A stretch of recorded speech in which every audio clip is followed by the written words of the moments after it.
আজকে আমরা জানব কিভাবে আল্লাহর নবী নূহ আলাইহিস সালাম মাত্র একটি গাছের কাঠ ব্যবহার করে এত বিশাল একটি নৌকা তৈরি করেছিলেন।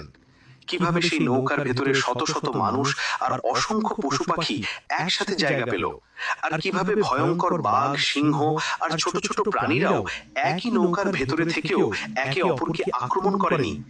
মরুভূমির মাঝখানে তৈরি হওয়া সেই নৌকা কিভাবে শেষ পর্যন্ত এক ভয়ঙ্কর মহাপ্লাবন থেকে মানুষকে রক্ষা করেছিল, আজ আমরা শুনব সেই অবিশ্বাস্য কাহিনী।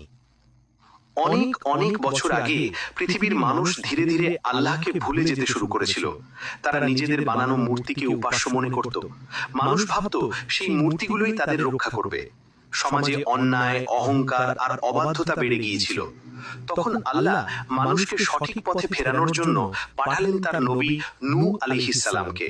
তিনি মানুষকে বলতে লাগলেন, তোমরা একমাত্র আল্লাহর ইবাদত করো,